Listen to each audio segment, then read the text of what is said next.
beautiful people. Welcome to Thursdays with Onika. Good night, good morning, good evening, good afternoon, wherever you are in the world joining me for this episode. Glad that you can find time to come back and line with me, hang out with me as we talk about sex, and even more sex. All right. So last week we spoke about erectile dysfunction.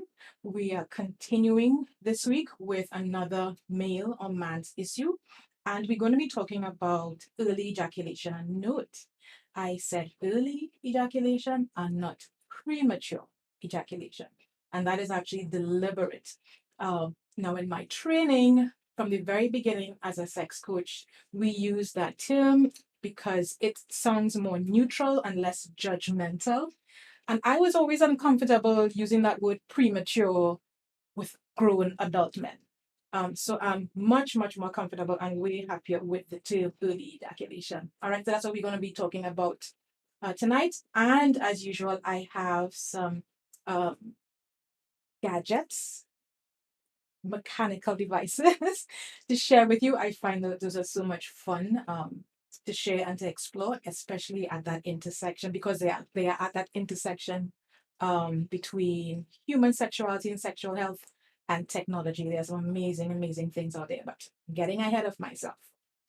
As usual, I want to remind you that if you are still shy about sharing or asking your questions because your full name is on display, you have my contact number here. So take some time if you need now, get paper and pencil, and write this contact number down. And if you have any one of these apps, you can send me a message and I will respond to the message.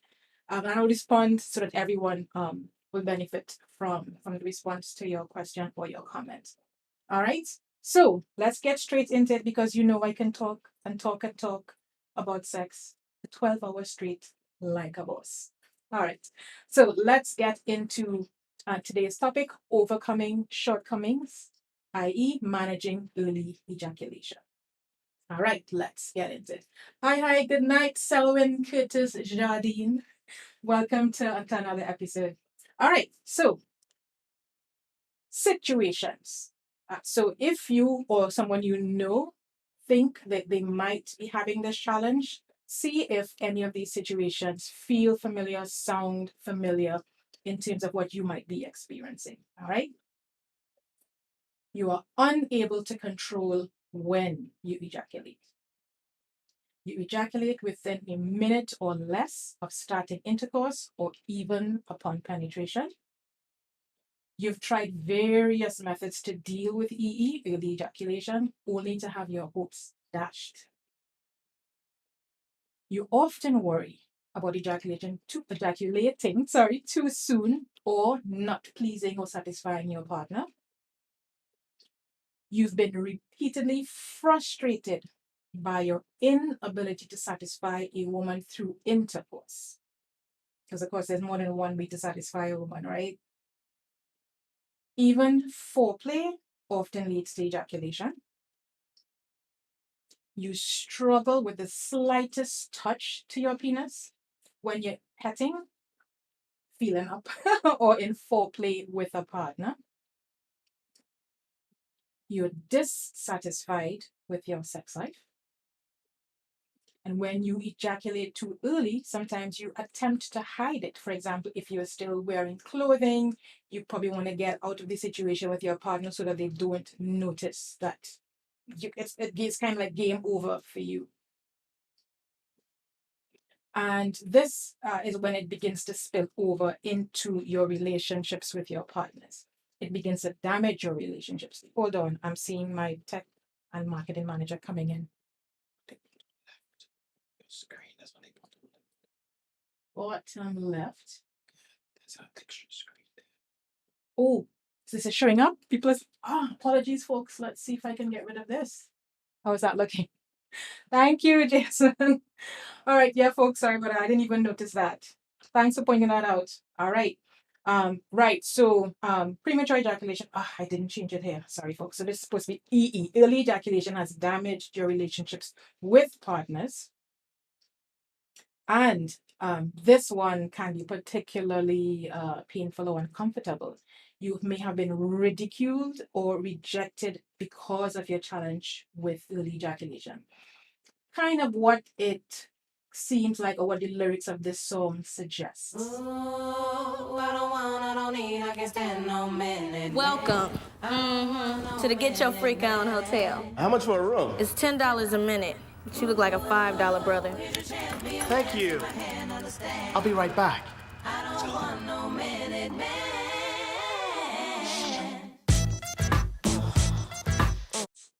Ouch. Like, I remember when that song came out, I was feeling it for you brothers out there who have this challenge. I can imagine how that song, every time that song played, um, it might be a big ouch. All right. So, how does early ejaculation really affect you? And we just spoke about it, so there are some hints or indications there, but I'm going to summarize it in three main areas. And they are, of course, you don't last long or long enough to please you or your partner. No control. And this really is the crux of the matter, not having control over when you want to experience ejaculation and orgasm. And of course, the negative impact on relationships. So let's start with breaking down how it affects you because you don't last long. So when we say don't last long, we're looking here at anywhere between 15 to 60 seconds. And many men who have this challenge actually don't even make it to penetration. So you can see how this could be really, really frustrating and heartbreaking for quite a few people. You even orgasm during frottage. I think I'm pronouncing that correctly, which refers to heavy sexual petting and touching. And you even orgasm with any direct manual stimulation or oral stimulation. As a result, many sexual activities for you are off limits. They're just some things that you can't do without the game being over really, really soon. So many folks who have early ejaculation have a hard time enjoying the full spectrum of sexual experiences, right? So they don't have as broad an exposure, or they don't have the ability to participate in a variety of different kinds of activities simply because they don't have a high tolerance for erotic energy. And of course, well, because we haven't been taught how to communicate, or we're not made to feel comfortable talking about these things, you have a difficult time explaining to your partner why you avoid certain sexual stimulation or why it's hard for you to receive it. And because there isn't that ease of communication, sometimes you don't even know how to explain it, you don't have the words. Your partner is confused, and eventually they may become less and less engaged with you in terms of your sexual experience. The no control. You have no control. So you can't control or delay ejaculation even if you want to. Can't last long enough to satisfy a partner during penetrative sex. And note that I said penetrative sex. And I want you to remember that sex goes way, way, way beyond the genitals. And so this is a key or a cue to begin thinking of satisfying sex that happens and can happen outside of penetration. All right. Now, the stress of being told to wait, like, so you're in the middle of action and your partner said, wait, don't come yet. That actually doesn't work. It's not very helpful because it puts you under additional stress and anxiety, and that actually speeds up the time it takes you to ejaculate. So it speeds up your ejaculatory inevitability. So it's actually counterproductive. And so you're constantly worried about sexual failure. For you, this feels like a failure. And let's talk about the negative impact on your relationships. You feel angry, frustrated, insecure, anxious, embarrassed, and worried. And this is coming up often in your interactions with your partner. And so it becomes difficult to enjoy sex. And so you begin to avoid your partners and you begin to avoid sexual situations. And then, of course, because you're avoiding it or avoiding your partner may be thinking, because especially in this part of the world, there's probably no communication happening about it. So your partner begins to think that you're sexually lazy, or that you're sexually selfish, or that something is wrong with the relationship. And we know that guys don't like to talk generally about their feelings, about their emotions, about their shortcomings in this area. And so the likelihood that you will sit down and talk to your partner about this challenge, or even go to see a professional, seems really, really low from what I have experienced. So relationships are going to be a challenging thing if you're not dealing with this head on. And then beyond you, because this is not just an issue for you, your partner may become depressed. They may become distant. They will begin to lose their desire as well. They are also going to be avoiding sex. And so there's less intimacy, there's less of a connectedness between yourselves. Okay, why did that formatting just go off like that? Apologies. Would you believe I went through this like 4 times this evening and completely missed this? Anyway, so you may even retreat from male relationships because you feel like less of a man. You feel sexually immature and out of control. And this tends to be highlighted when you're on the blog hanging out with guys, especially in this part of the world, and you're hearing other men boasting and talking about their sexual exploits, and you can't really add anything to the conversation, or it simply highlights what you are unable to do, what you have been unable to achieve thus far.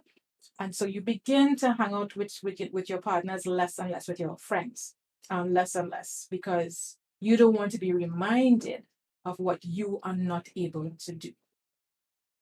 So it goes beyond your intimate relationships and may even impact how you're able to hang out with and connect with other men. So I always like to start with addressing the mind or the mental aspect of these issues, because that reframing of how you think, that outlook, tends to influence how you behave, or the choices that you have, or the options that you're able to see for resolution. And as I've been saying in the past, and you will see this in my previous presentations, I'm talking here about your knowledge, your beliefs, and your attitudes when I refer to the mind or the mental aspect of sex. Let me pause and let's see if there's anything happening in the chat. Nope. Okay, great. So I'm going to continue. All right. So some tips. Get to know how your arousal and sexual responses work. In other words, becoming deeply aware of what turns you on and what turns you off, and how easily you are turned on or off. I actually have a quiz that I'm setting up now so that folks can figure this out, and then I can follow up on what your results of that quiz is. But begin to pay attention so that you have more control and you are able to deliberately create situations and scenarios that would avoid being turned off and that will help you stay aroused and stay connected to your partner. So begin to take notice of your turn ons and turns off. All right, Jason will correct me on that. Right. Early ejaculation is not just about you, as I mentioned before. It is a relationship issue. Have a frank discussion with your partner in terms of how they respond to and deal with your early ejaculations. It's affecting them as well. All right. And if you don't want them to continue to think that you are being a selfish lover, then you will need to have that conversation with them. Another tip, not talking about early ejaculation with your partner just makes it worse. There are some problems, if you ignore them, they simply fester and get worse. They're not going to get better on their own. It's not like all of a sudden people are going to ignore it or pretend it doesn't exist. All right? And female partners in particular, they don't understand how early ejaculation works because they experience orgasm differently. A lot of women can get close to that point of orgasm and lose it, because of not being focused or a change of position, and it makes them uncomfortable. And so, they are unable to understand what's happening with your body that causes you to just get there so quickly, when for most women it's difficult to get there, or they could get close and then lose it. So they don't know. So unless you begin to explain to them what's happening with you, maybe get them to get a sense of what it's like to be in your shoes, then they are better able to work with you to deal with and handle the challenge. Let's deal with some common misconceptions around early ejaculation. EE is a sign of passion.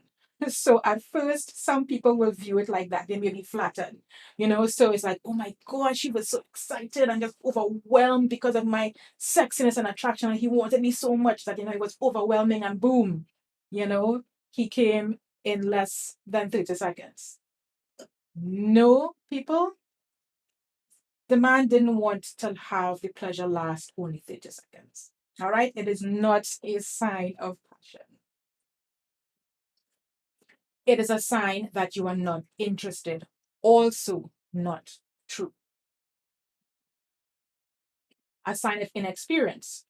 Completely false. Early ejaculation is not a young man's issue or an issue of youth and inexperience. If a man has started in his early sexual experiences, in his sexual debut, having that problem, and he does not address it, it is going to continue throughout his lifespan. And so there are senior men, there are older men who have this experience. It doesn't get better on its own. It needs to be addressed.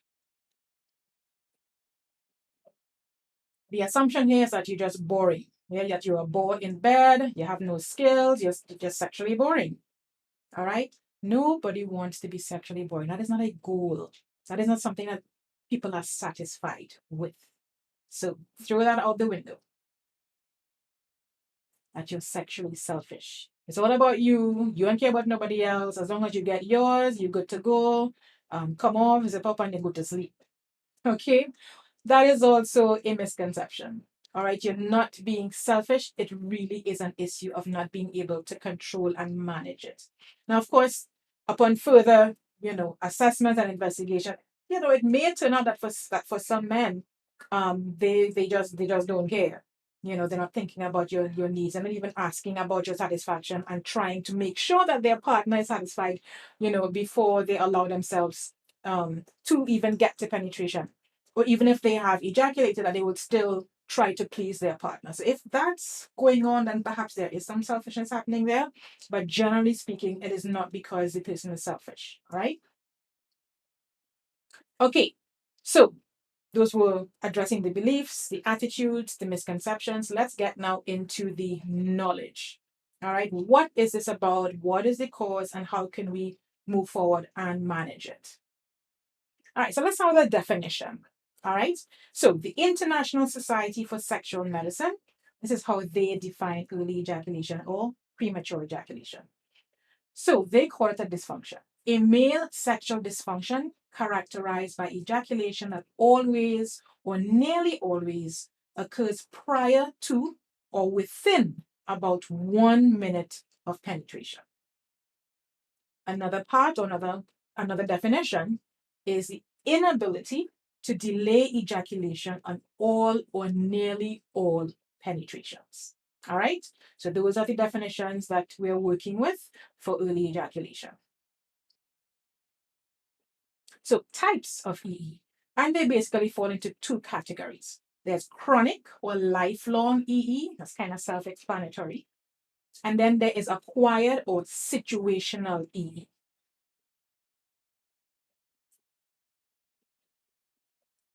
So let's start with chronic. So if it's chronic, this means it has been a problem ever since your first sexual encounter. So from the time you were no longer quote unquote a virgin, and it continued to be like that from your first sexual intercourse, your first sexual experience, then and it's been lifelong, it's considered chronic. And it can occur even during your solo pleasure or masturbation time. So even then, when you are the only person and you are in full control and there's no other erotic energy in the space, even then you find yourself experiencing early ejaculation. Situational early ejaculation. So this is one that develops after having relationships without experiencing EE. So you've had relationships in the past and you didn't have them then. So it wasn't something that you have been experiencing regularly and often from the time you began to have sexual experiences. it's only developed recently, or it's only developed after a particular issue has come into your life, after maybe a health issue or relationship issue. Okay, so that's situational. Something happened and now you are experiencing something that was never a problem before, right? So chronic or situational early ejaculation. So let's talk about situational a little bit more. It can be caused by psychological, relationship, or medical issues. And medical issues here, they may be some kind of erectile dysfunction happening, and sometimes erectile dysfunction and early ejaculation go together, right? Or you may be having prostate issues. Did I spell that right? Looks right. Okay.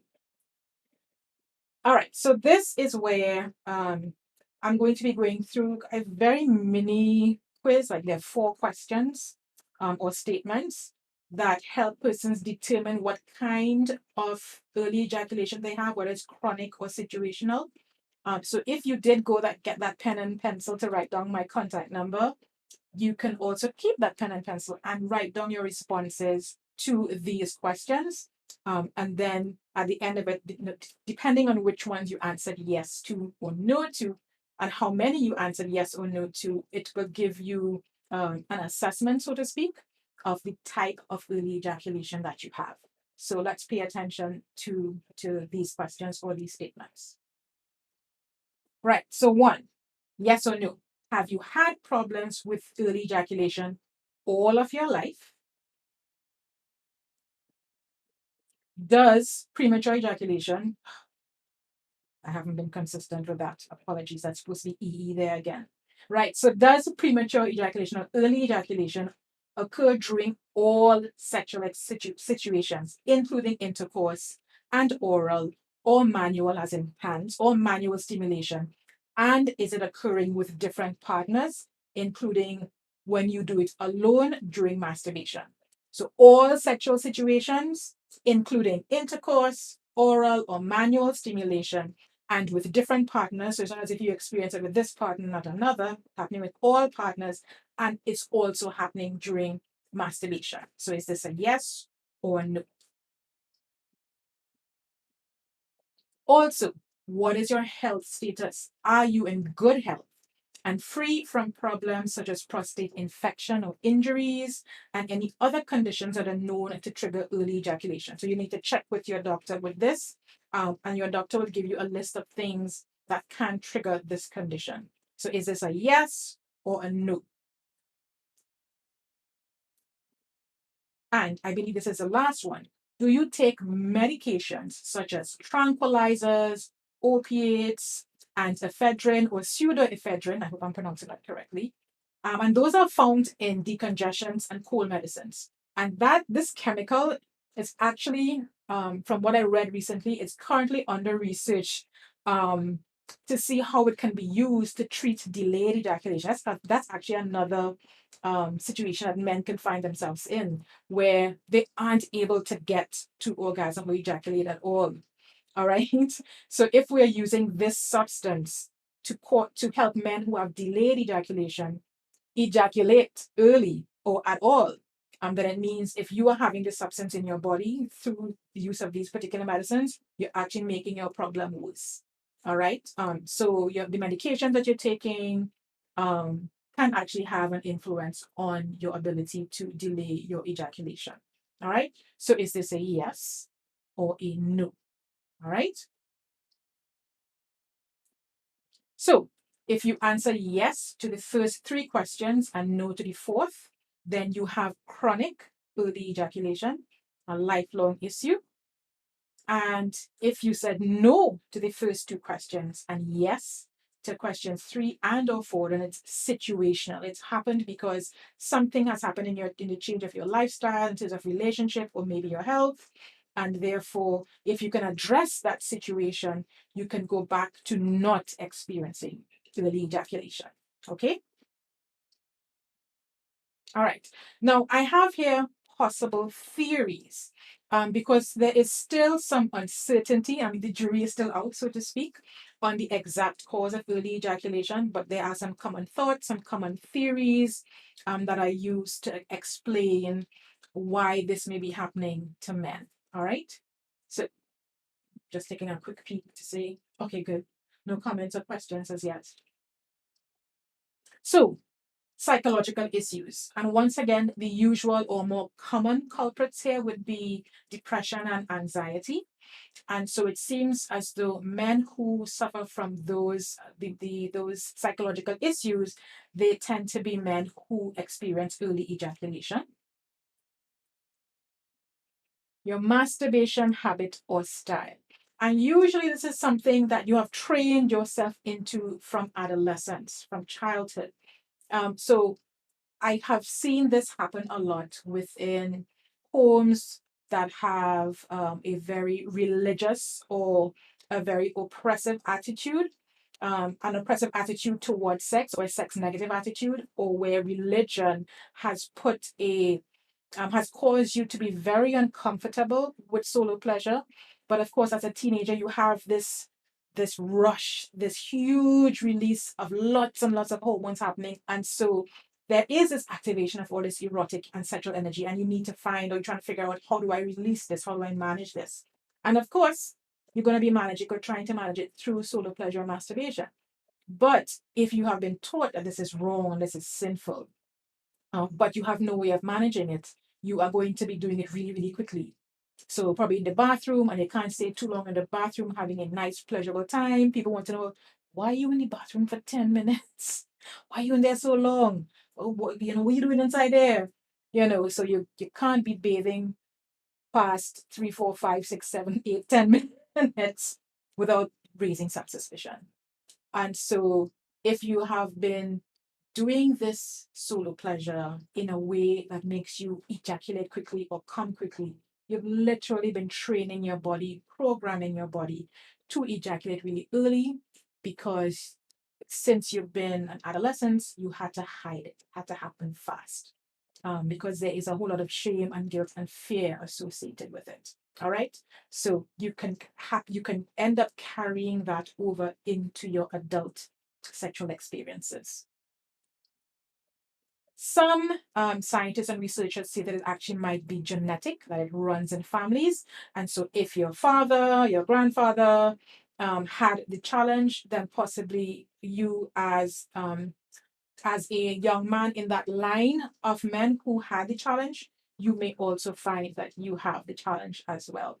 And there's also a theory um, about perhaps men way, way back when we were hunters, gatherers, that it was actually a good thing if the man ejaculated or came quickly. Because you're usually having sex in situations where it's dangerous, some animal could come and attack you. It was a high risk situation. So the thought goes back, way, way back in those days, to be having sex for any long or extended periods of time. And so the evolution says that the men who could ejaculate quickly, they were the more successful ones. They lived long enough to continue, to continue life and to pass on their genes, as opposed to those who were taking their sweet time and enjoying it and end up, finding themselves in danger or being attacked by some wild animal or some competing tribe of men or of people. And so, the theory is it was a good thing then. And so that gene, that programming passed on to certain groups of people because those were the more successful ones. Interesting. I thought I would share that with you. Right. Another theory is that it is brain based or biological. In other words, some people's brains give off certain chemical messengers. And depending on the amount of chemical messengers that you are releasing and creating, that will influence how long you are able to stay without ejaculating. So it can influence your ejaculation threshold, the length of time it will take you before you go over the point of inevitability. All right. So that's another theory. And there is also, this has also been found to be true in many men who have early ejaculation, that their nervous systems are really very easily dysregulated. So they don't stay regulated and maintained for for extended periods of time. The slightest thing in the environment can dysregulate them. And for those of you who've looked at my previous shows, you remember I spoke about how somatic sex education is able to help you and train you or give you the tools and skills to regulate and influence your nervous system. And so in our field, there are actually tools that we have to help people, to help men who have early ejaculation learn how to have more control and therefore more choice when it comes to their ejaculation. Because our training and our skills are based on understanding how the nervous system works and working with the system that you have. Shyness or overexcitement. And so this may be an issue with younger men usually, especially if they're inexperienced, or they're very shy, they come from a background where sex isn't really spoken about, and they are actually overexcited, and this may be somebody who they've had a crush on for a very long time. Usually this would be situational, and they may overcome it unless perhaps there is this gene, or they've had the habit of poor masturbation, um, poor masturbation skills, poor masturbation technique during their adolescent years. All right, so shyness or overexcitement is also another cause. Performance anxiety. So if you've had bad experiences in the past, you're going to be anxious about being able to quote unquote perform well with a partner. And so if you're always concerned, if you're always anxious about whether you're a good lover or whether you're satisfying your partner, that will also influence how long you would last before experiencing ejaculation. Type A personality. So these are the type of people who are always on the go. Things have to happen fast. Things have to happen now. Their life is always packed with things to do. There's always a to-do list, and they always want to the next thing, and that actually spills over into their sex life because that is how their bodies, their energy have been trained to work. That is how they operate. And so people like this actually need to slow down and be more mindful and deliberate in how they manage their energy, so that they can also influence how their body responds during a sexual experience. Right? This is almost like a textbook stereotype. If somebody has type A personality, there's a high likelihood that that is showing up in their sexual experiences. Right? All right. So let me pause because I'm seeing a comment here from Ori. But isn't that cultural? It seems to me that the idea, hold on, let me bring that across. Let's hope it fits because it's a long one. Right, it fits. Right. But isn't that cultural? It seems to me that idea of quick ejaculation in primordial times would have been more applying to temperate climates and tinier bands of people rather than more agrarian ones in the tropical south tropics. Well, the research is, as it has been for many, many, many, many, many years, what some of us call WEIRD. WEIRD is an acronym. WEIRD, W, Western, right? So it's Western. I don't remember what the E stands for.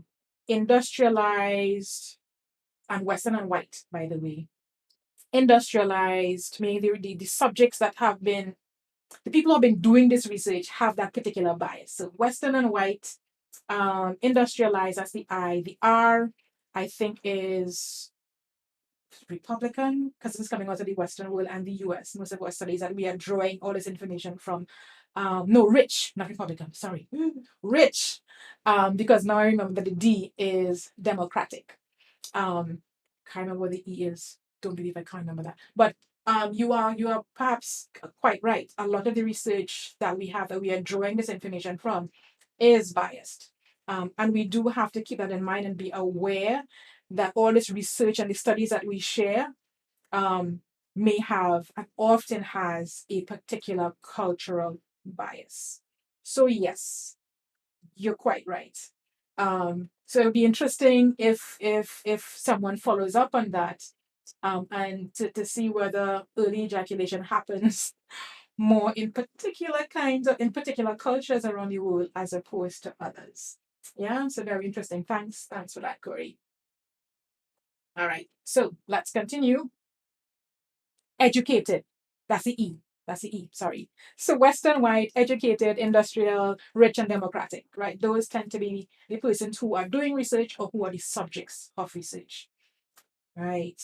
Let's continue. I hope that answered your question satisfactorily. Let's continue. Okay, so we're getting now into what can help. How do we address this issue? How do we manage it?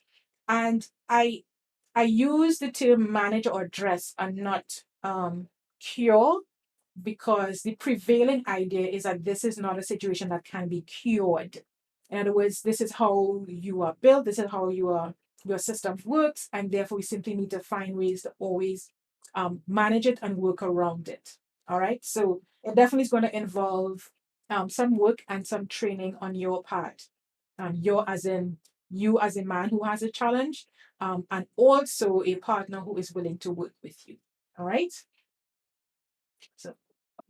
So any of these things that you are seeing in this picture can be used by itself or in combination. A lot of therapists and those who work in clinical sexology may suggest a mix of approaches. So in here you're seeing desensitization sprays, things that you're going to be spraying on your penis so that you don't feel too much sensation, and so that may prolong your ability to hold out. There are, of course, the medical things, the tablets that you can take, and of course they're using condoms, which will also help to desensitize or lessen how much sensation you're receiving during sexual intercourse. So there tends to be a combination of these things and behavioral approaches, meaning the sex positions that you would engage in, learning to manage your pelvic floor muscles, using breathing techniques, slowing down, and using training from somatic sex education to be able to um, to have an influence over your nervous system and therefore control your arousal and your arousal responses. All right. So there are 4 basic approaches that I'm going to be sharing with you, and I think there may be others that I mentioned there outside of these 4, but let's take a look at these 4. Right. So the medical intervention. Going to your doctor and asking him or her what are the current medical treatments that are available on the market for early ejaculation. Using mechanical devices. Fun. They're fun. And by mechanical devices here, it's usually going to be in the form of a sex toy. May not have to be, but usually. Behavioral training, this would be the body work, the body-based things, and the choices that you're making when it comes to the actual sex that you're having with your partner. What are you doing with each other's bodies and to each other's bodies? And of course, trying different products and different options. All right, so these are the approaches. Right, so let's look at the medical approach. So when we say look at medications, there are certain prescriptions that have been used for addressing early ejaculation, and these, I'm sure many of you are familiar with these brands. So the Levitra, Cialis, Viagra. Now the SSRIs, it's not a brand, it's a particular chemical that is found in antidepressants. And the chemicals found in these antidepressants, they tend to delay ejaculation. All right. And of course, there may be other medicines or supplements that you can take. So you will talk to your healthcare provider, your doctor, about what is the current medications that they're using to help treat early ejaculation. Now, here is a challenge with a lot of these medications, or anything that is chemical based like this, like those that I just mentioned. So some of these medications actually lower desire, like the ones that contain the SSRIs, those are the antidepressants. They lower desire for sex, but they would increase what's called your IELT. I don't know why they have to give them these long go-away names. Long, complicated names or labels. Intravaginal ejaculatory latency time. right? So IELT. So it increases how long a man can have intercourse before he ejaculates, right? So this is a flip side. You're going to have to manage your desire and actually making a deliberate attempt to schedule sex, to engage in sexual activities because you are taking medications that may be lowering your desire. And that's not what you want, really. You don't want your desire to be lowered, but it's the trade off that you may have to work with if you choose to go down a particular medical route. But it will increase your IELT. The challenge with that, though, with using this alone, is that even if the medications double the length of time that you usually are able to hold back your ejaculation, that's not going to be a real big difference.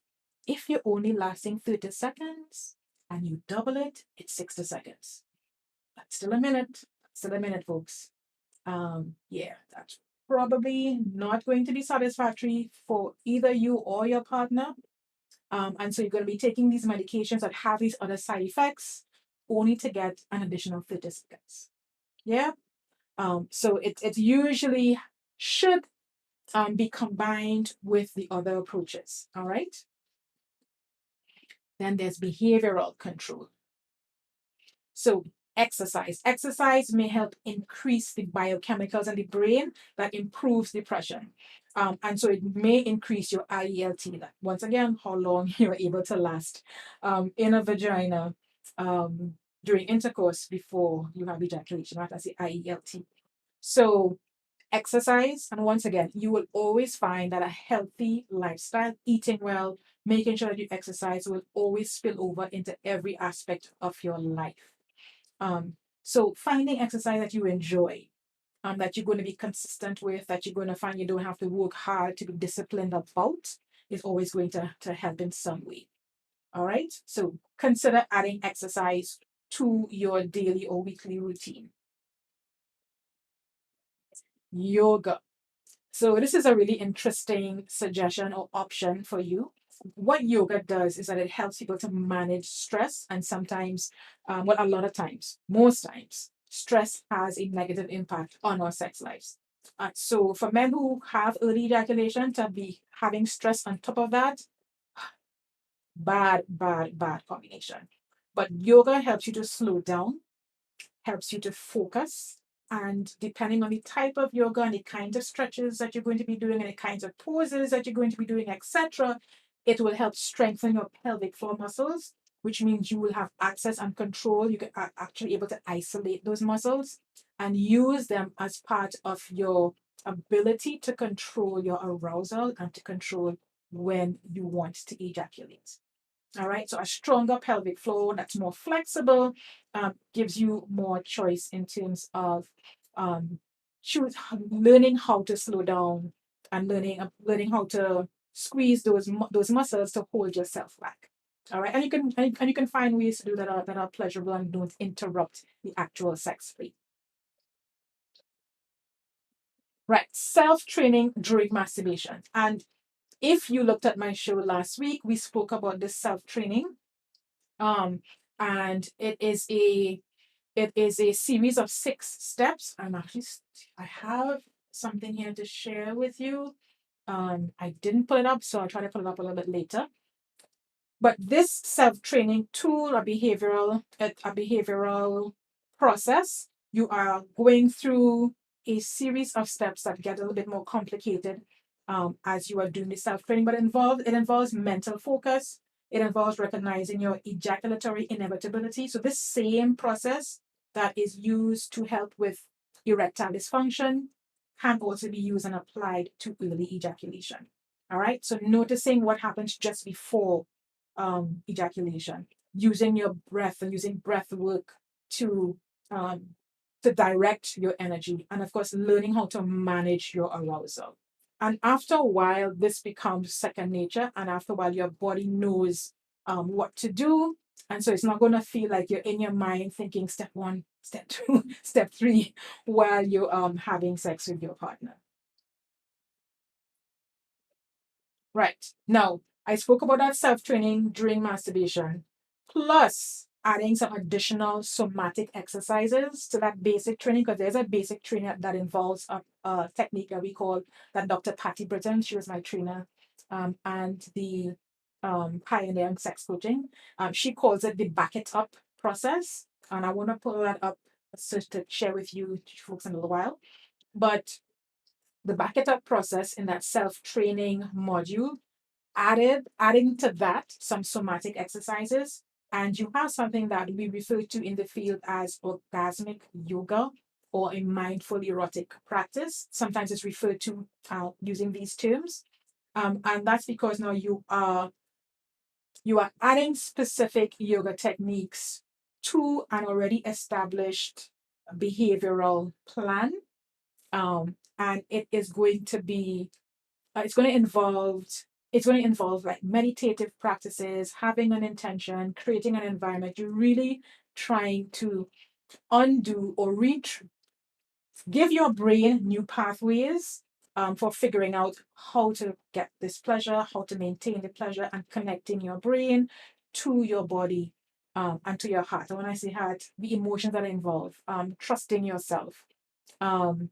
and learning to follow your pleasure and not be very judgmental about how soon or how long it is taking you to get to where you're going.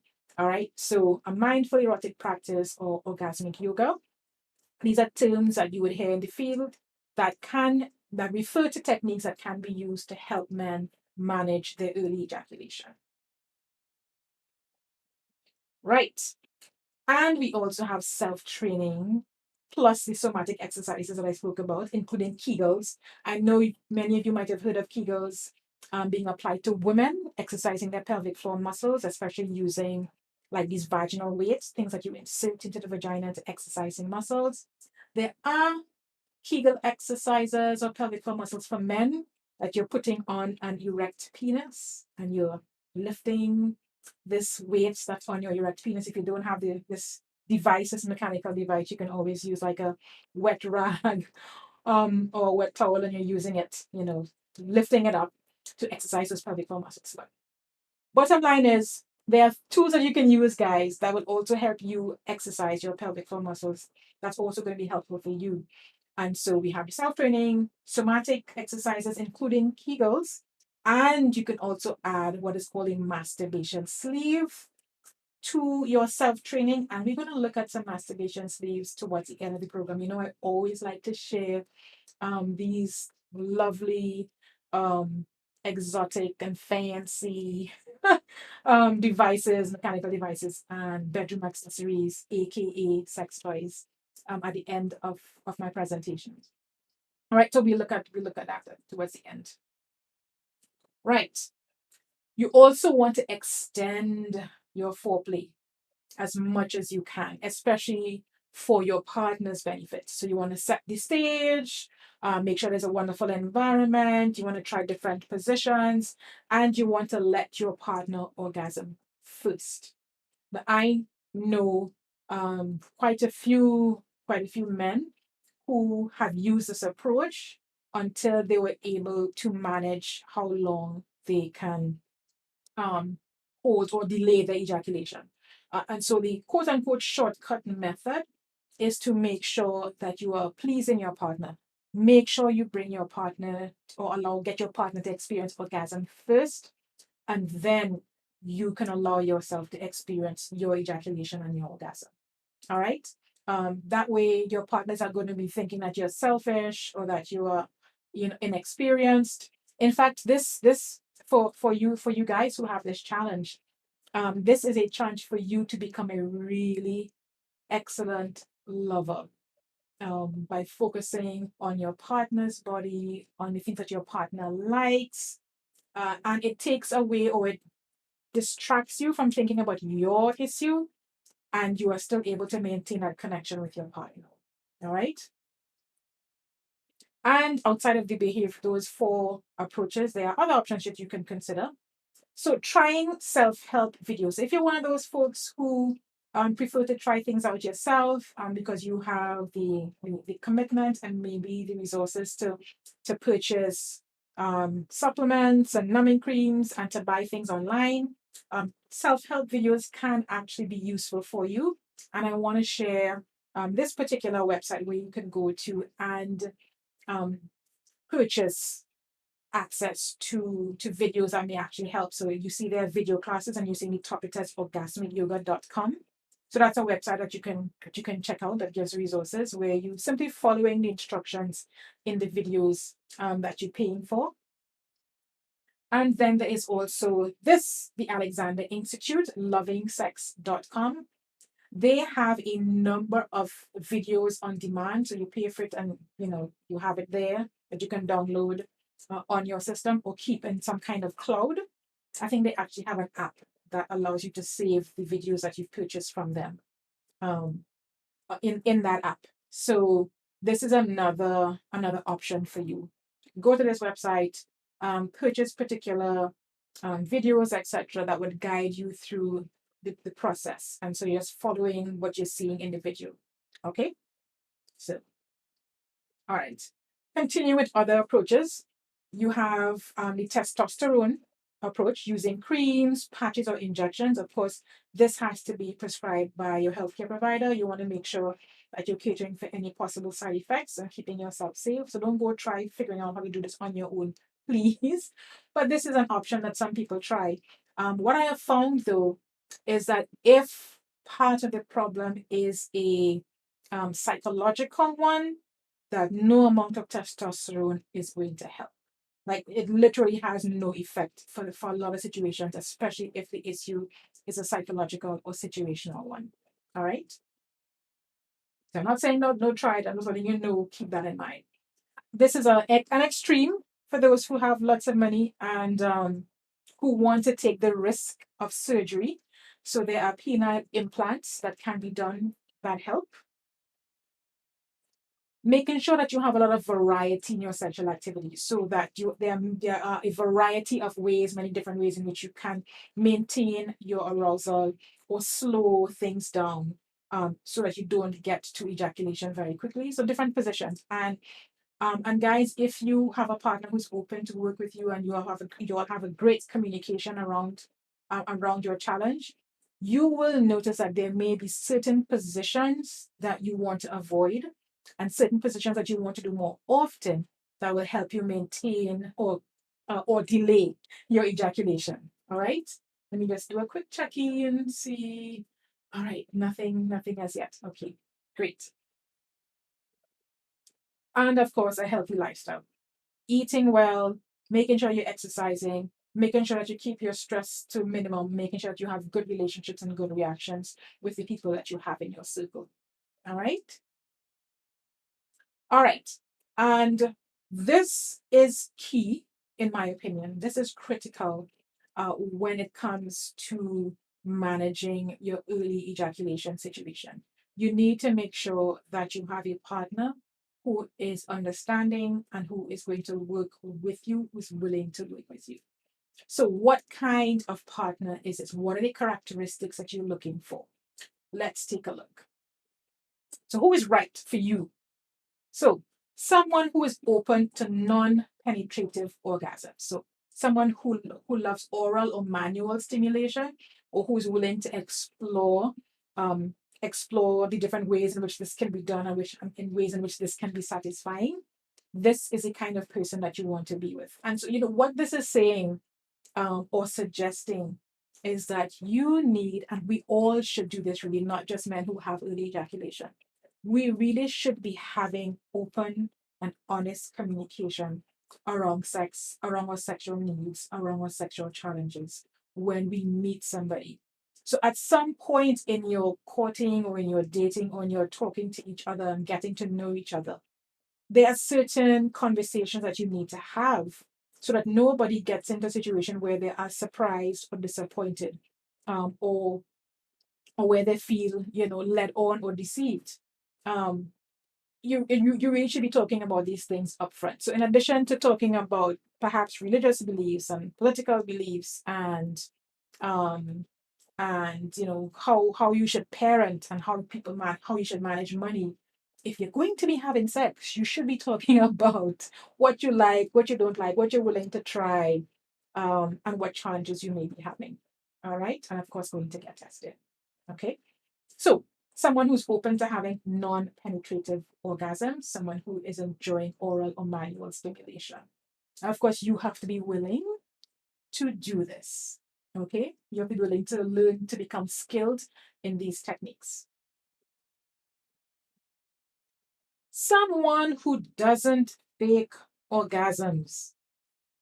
So, I'm not even sure that men know how to tell when their partners are faking orgasms. There are ways to tell, but I don't know if I want to give that secret away tonight. But you want someone to be who's going to be open with you if they didn't experience orgasm, and you have to be able to accept that without feeling as if you're a failure. It is totally possible to have wonderful, satisfying sex that does not include orgasm. Women try to tell their partners this, and somehow many men don't believe or accept it, but it is true. I'm speaking here as on behalf of many women, women can have really, really good um, sexual experiences without experiencing orgasm. Okay? So find someone who's comfortable saying that they didn't experience orgasm, because faking orgasms and continuing to deny themselves that pleasure builds resentment. Yeah, after a while they become angry and frustrated. They don't even want to think about, going through all this effort with you and then trying to fake it because they're afraid of bruising your ego. All right. It doesn't need to go there at all. All right. So you want this person to be gently honest with you. Somebody who's happy with oral. I think I indicated this in the first tip. So didn't need to put this here again. But somebody who's happy with oral sex. And I mentioned this as well. Gentle honesty. Someone who says it's okay when it isn't. Once again, if something didn't work out right, or they're not satisfied, or they would like to try something else, they should be able to say that and not feel as if you're going to judge them or get angry, that you're able to once again communicate and talk it through and agree on what you're going to try next or how we're going to resolve this. Someone who doesn't insist, that we come together, that you orgasm together. There's some people who have some attach some special meaning, some magical meaning to experiencing orgasm at the same time with their partner. It's just not realistic. It's not even necessary. And so do not find yourself continuing to try to make this work with somebody who insists or who tries um, to make sure that you both experience orgasm at the same time. Yeah, but like, no, no. Someone who understands that you need sex to happen in a certain way. So, certain positions, a certain level of comfort, and certain kinds of touch. Negotiate that. And there are ways of, playing around and exploring with touch and touch needs, that helps you identify your erogenous zones and what works well and what you may need to adjust in order to delay your ejaculation. Right. So this is actually a great opportunity to explore and expand your erotic potential, not just for you as a man who may have early ejaculation, but also for your partner.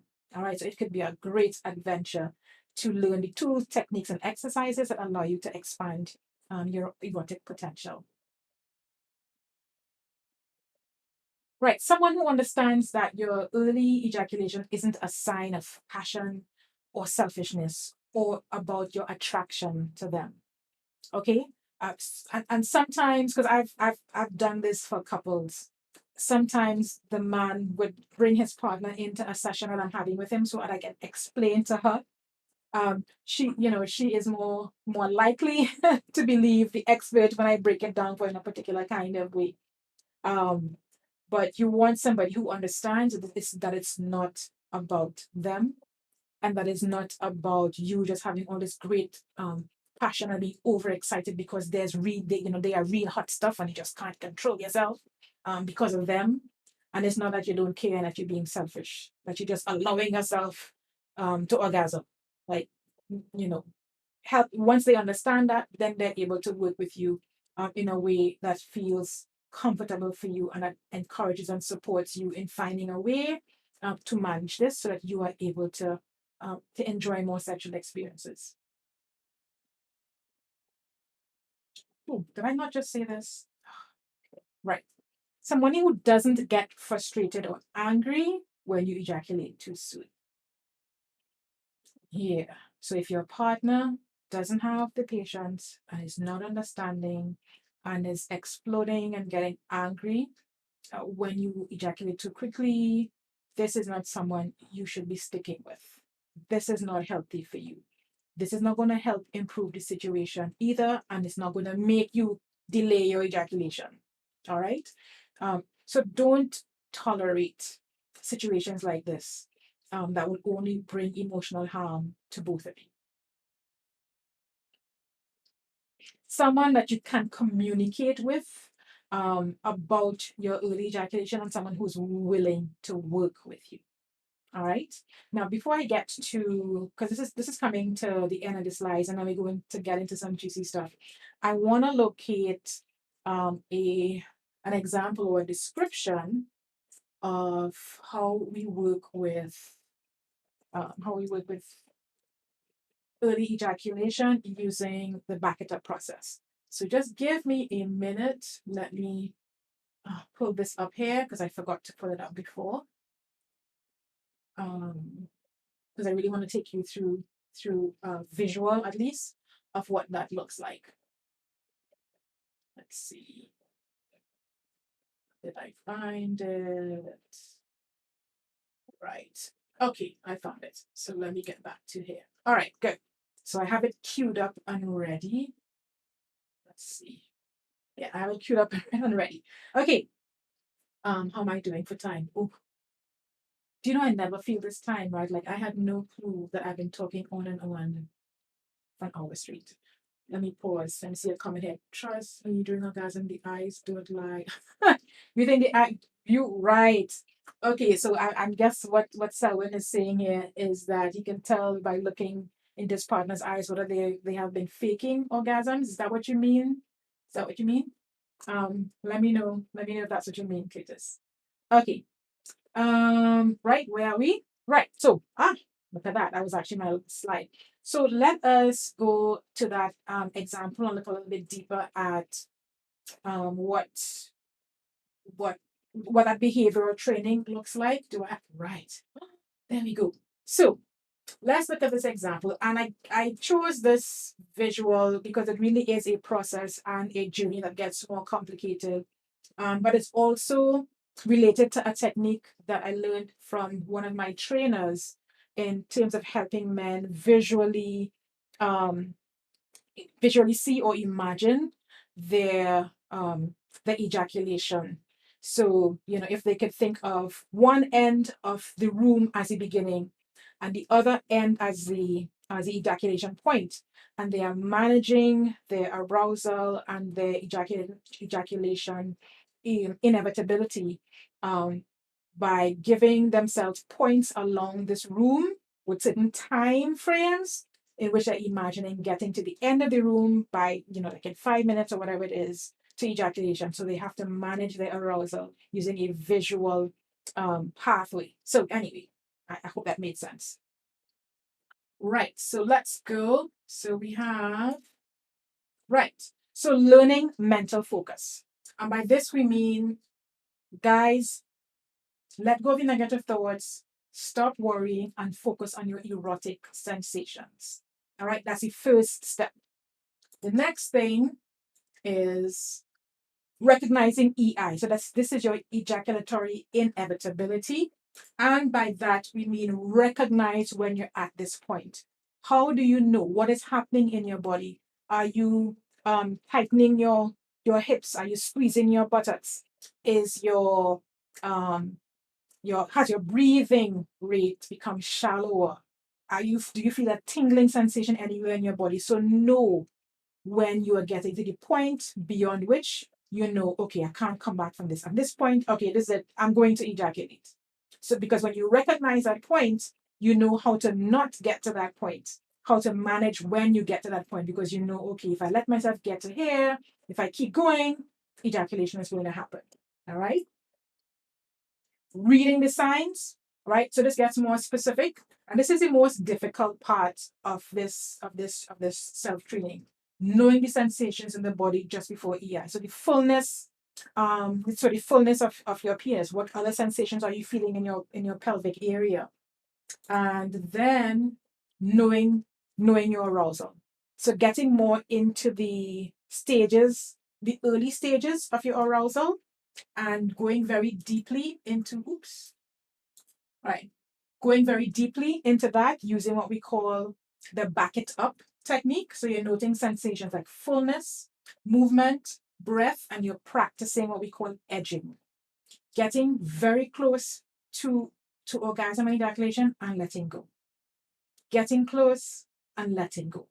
And as you are getting close, you are also, if you look at this table, you are also going to be learning how to describe your arousal levels and learning how to slow down when you get there. So there are numbers, and the numbers are not to rate your performance, it's just to help you to understand where you are in the process of getting to ejaculation.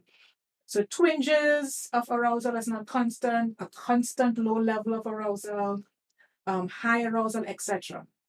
And knowing what those feel like, knowing what those sensations look like in your body. So reading it and then stopping, reading it, getting there, getting close, and then stopping. All right. So that's the edging, right? Just came in a little bit closer here so you can see what the table is and how we are assigning points to your arousal levels. And then the squeeze technique. Now, all of this up to this point, you're doing by yourself, not with a partner, right? And so you're holding the base of the penis or applying pressure. Why do I have pressure twice? Pressure to frenulum.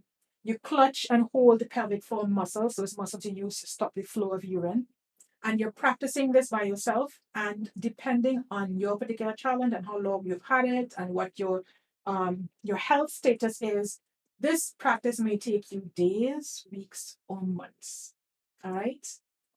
So don't judge yourself into how soon or how quickly you're supposed to get or achieve this.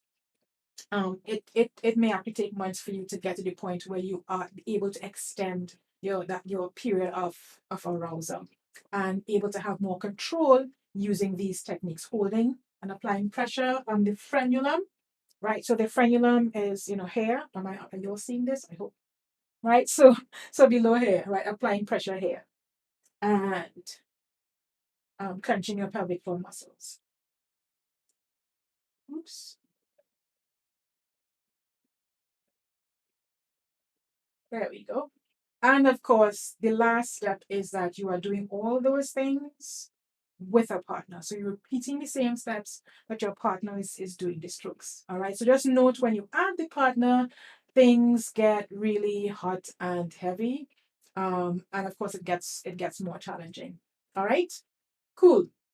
So we are going to we are going to now look at the mechanical devices because I find these are really fun and they are a delightful way, I think, to help you manage this challenge of early ejaculation, guys.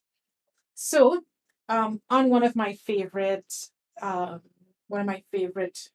online toy stores, Kinkley, I did a search for masturbation sleeves, and you will see here a very wide variety of mechanical devices that can be used together with the behavioral training to help you manage delaying your ejaculation, to manage your arousal. So I'm just going to scroll through this, and there are probably some guys who didn't even know that there are all these variety of toys available for men. I have met men who thought toys was a female thing and didn't realize that they were actually toys for men, and there have been toys for men for many, many years. And they have gotten very high tech, just as women's toys have become very high tech. So these are examples of what we call masturbation sleeves.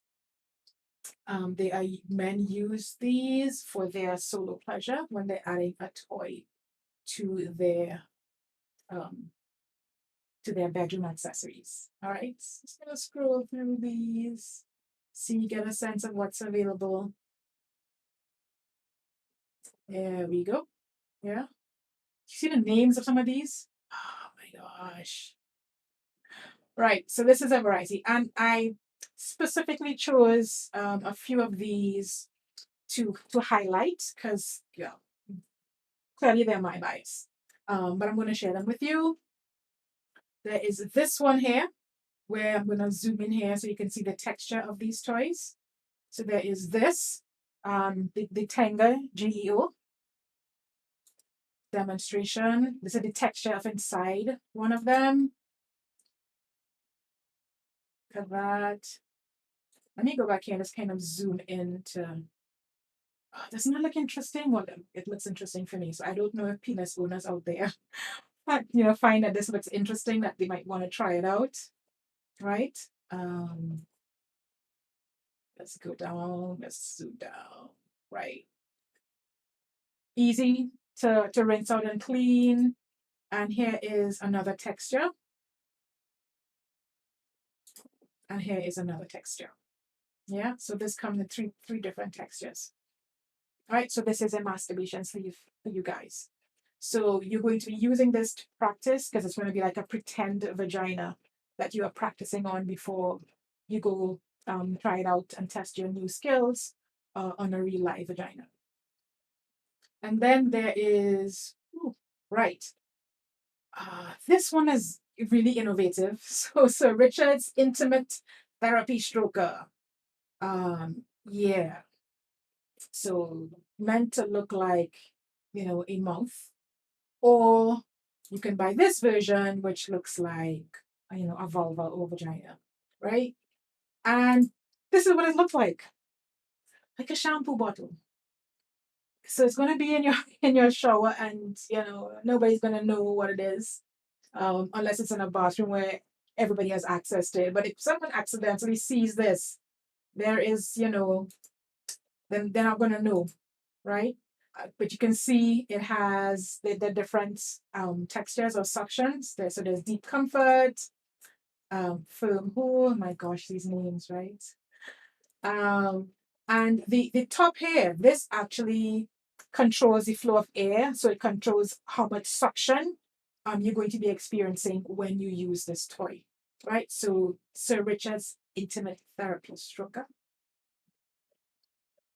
See, so guys, so your behavioral training does not have to be boring. It could be a whole lot of fun if you're incorporating items like this. And then we get really, really, really high tech. This is also a masturbation sleeve. Look at this. I mean, this looks like, like a speaker, maybe. Like, there's no way if I see this in somebody's home that I'm going to think this is a masturbation sleeve. All right. This is like, wow. It's what the inside of it looks like. Here's another view. This is just really, really sophisticated, high-tech stuff. Yeah. And then I'm going to give a little video demo as we close off. And this is another one. This one, my penis owning friends, this one does the work for you.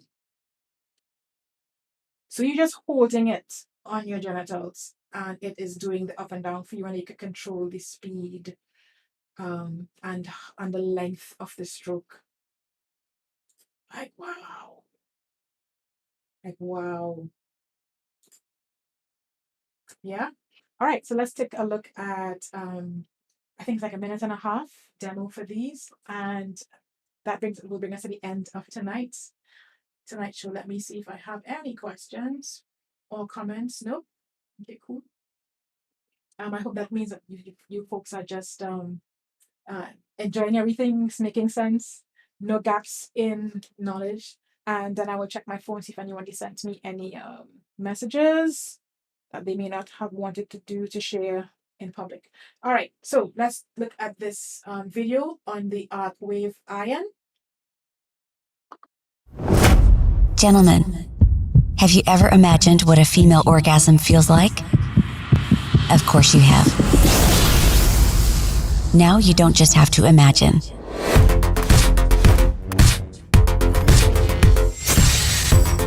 Meet the Arcwave Ion, the world's first pleasure air stroker for the male body. Researchers found the fuse you never knew about. Now there's a technology to ignite it. Highly pleasure-inducing nerve endings, the Pacinian receptors, are found in the frenulum. Pleasure air targets these receptors with pulsating airwaves. This elevates stimulation and sparks a whole new kind of orgasm. Arcwave Ion is precision engineered. Smart features make everything work as it should. Take Smart Silence. As it senses skin contact, the ion starts and stops automatically.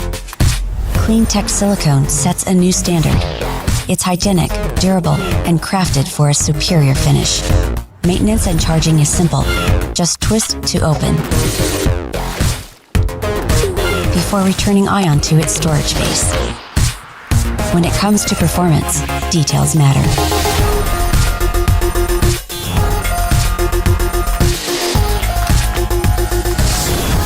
Ion, hit the right nerve. Arcwave.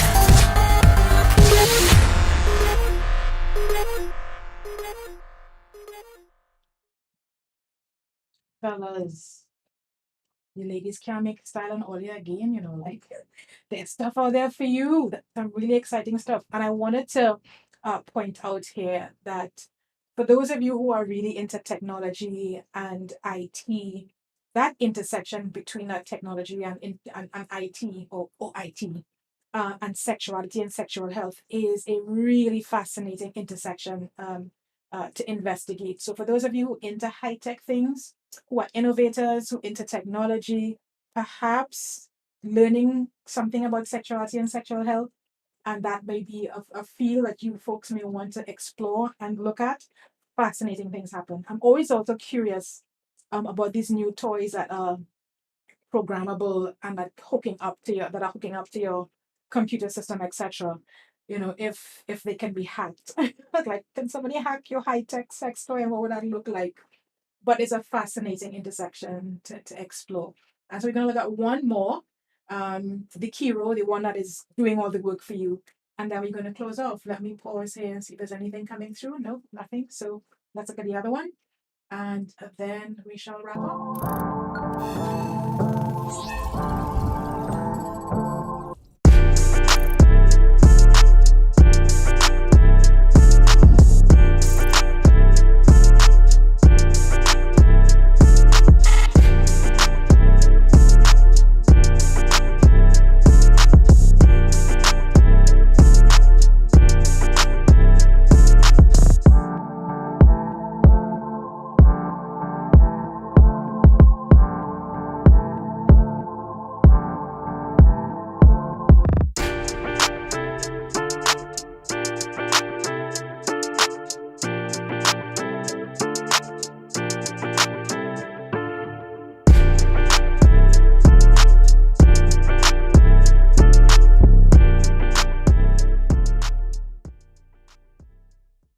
All right, my beautiful people. So I'm still not seeing any messages here. So I'm gonna guess that we are good to go. You just said he sent a message and inbox do you mean Facebook?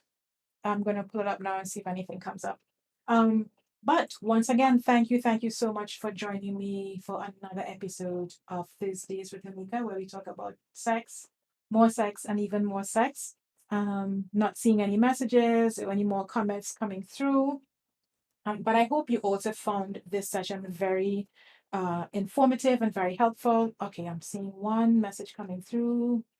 Um, oh, hi. So I'm gonna share this with you. Hi, what about a man who really loves a woman but is intimidated by her success and can't initiate verbal conversations or sexual advances? Ooh, so I'm not sure that is my area or my field in terms of a script for dating or talking to somebody who you are intimidated by.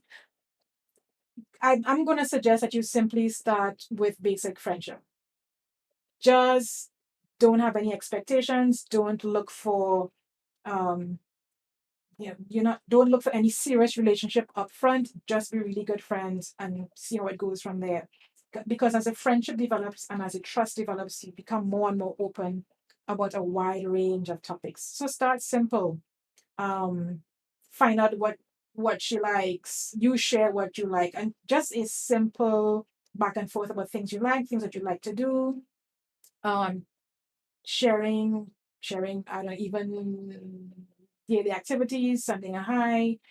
As long as she is open to that kind of communication, as long as you're not getting the signal that, okay, she's not interested in taking it there with you. I mean, if she's saying clearly, hey, it's only going here, then it's only going to go there. Like you can't force people to reciprocate. But I find it this way easier when you don't have a lot of expectations and you're starting with simple friendship and building the trust and respecting the boundaries. It's either going to happen or not. Yeah. Um, but start simple and be honest and be authentic and see where it goes from there. And I'm terrible at relationship advice. I am all about the sex. So I don't know. I don't know if that was helpful. If that was helpful at all. But yes, it is 8:22. I'm gonna let you beautiful folks go, and I'm gonna say thank you once again for joining me tonight, this morning, this afternoon, or good evening. Please enjoy the rest of your day. Have a blessed one, whatever that looks like for you. All right. Bye bye.